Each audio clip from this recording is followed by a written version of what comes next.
Arrange marriage की कहानी। करुणा की नींद टूटी तो देखा रात हो चुकी थी। कमरे में अंधेरा था, उसे कुछ दिखाई नहीं दे रहा था।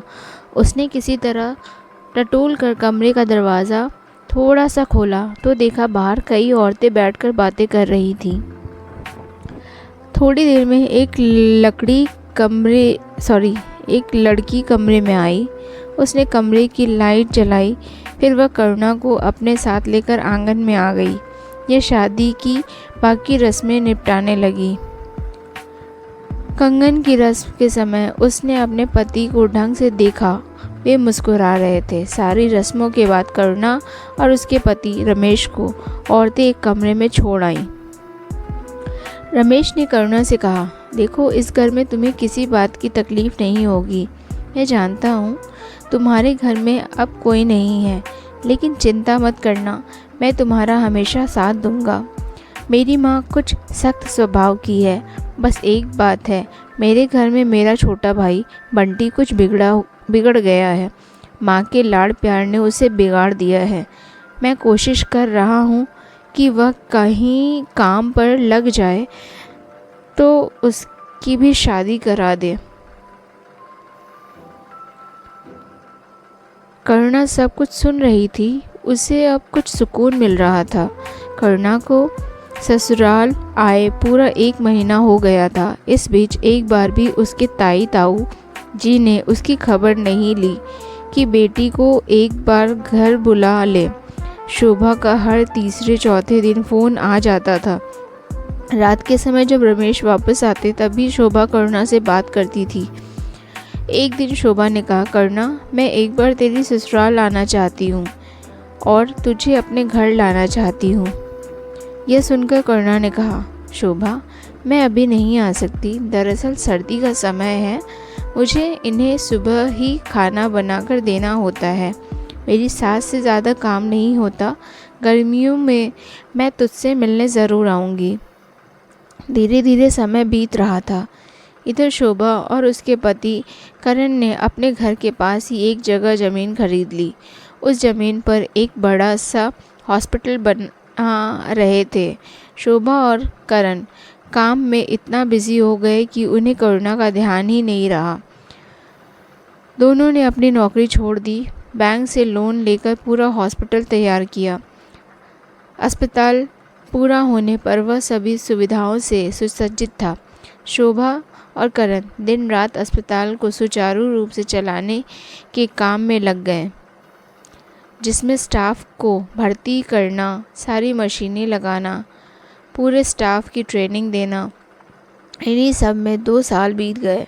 इस बीच न तो करुणा का फ़ोन आया, न शोभा उसे फ़ोन कर पाई। 2 साल बाद एक दिन शोभा अपने घर में बैठी थी, तभी उसे करुणा का ध्यान आया।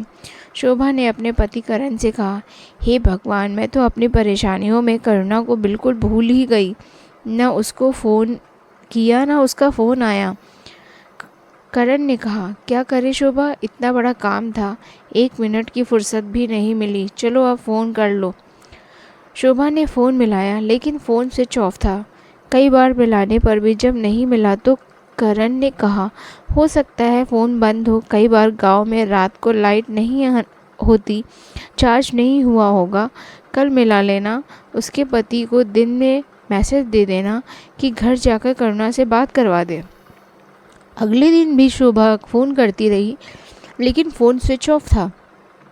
शोभा एक बार भी करुणा के ससुराल नहीं गई थी, इसलिए उसे उस गांव का पता भी नहीं पता था जहां जाकर वह पता कर सके।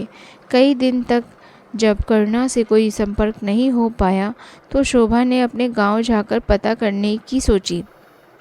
एक दिन वह हॉस्पिटल का काम निपटाकर गाड़ी लेकर अपने गांव पहुंच गई। अपने घर जाकर माँ से मिली। उसे देखते ही माँ ने कहा, बेटा, तुझे देखने के लिए तो आंखें तरस गई। पूरे 2 साल बाद आई है। शोभा माँ के गले लग गई। उसकी आंखें भी नम हो गई थी। क्या करती माँ, हॉस्पिटल खोलने के चक्कर में समय ही नहीं मिला। अब ज़रा फुर्सत मिली तो आ गई तुझसे मिलने। चाय नाश्ता करने के बाद माँ बेटी बातें करने बैठ गई। शोभा ने पूछा, माँ, करुणा के बारे में कुछ पता लगा क्या? कई दिन से उसे फ़ोन लगा रही हूँ लेकिन फ़ोन स्विच ऑफ आ रहा है। शोभा की माँ ने कहा, नहीं बेटी, उसके ताई ताऊ तो ढंग से बात करते नहीं, इसलिए हम उनसे कोई मतलब नहीं रखते। बस इतना पता है कि उसके घर को किराए पर चढ़ा उसका ताऊ मज़े कर रहा है और घर बेचने की कोशिश भी कर रहा है। शोभा ने निराश होते हुए पूछा, क्या मैं एक बार उसके ताऊ ताई से मिलकर पूछूं? शायद उन्हें पता हो। लेकिन माँ ने मना कर दिया, बेटी वे तो तुझे पहले ही पसंद नहीं करते, तुझे देखेंगे तो और भी भड़क जाएंगे। और मुझे लगता है उन्हें भी कुछ पता नहीं होगा, क्योंकि उन्होंने उसे पगफेरे के लिए तो बुलाया नहीं। आज तक वह इस गांव में आई नहीं है, न यहाँ से कोई गया है उससे मिलने। लेकिन शोभा नहीं मानी। वह करुणा के ताऊ के घर पहुंच गई। दरवाज़ा खटखटाया। उसकी ताई ने दरवाज़ा खोला। अरे शोभा, तुम बहुत दिनों बाद आई, बताओ क्या काम है? शोभा ने कहा, ताई जी, करुणा की कोई खबर है क्या आपको? कई दिन से उसका फ़ोन नहीं लग रहा था। यह सुनकर ताई ने हंसकर कहा, उसके ताऊ ने इतने अच्छे घर में उसकी शादी की है, राज कर रही होगी। जब वो हमें याद नहीं करती तो हमें उसकी क्या ज़रूरत है? एक बार भी उसने पति के साथ हमसे मिलने नहीं आई। यह सुनकर शोभा उदास हो जाती है। फिर भी वह पूछती है, ताई जी, आप मुझे बस उसके गांव का नाम बता दीजिए, मैं ढूंढ लूँगी। इस पर मुंह बनाते हुए ताई ने कहा, बेटी मुझे तो पता नहीं, तेरे ताऊ शहर गए हैं। करुणा की ताई ने टाल दिया। शोभा निराश होकर वापस आ गई।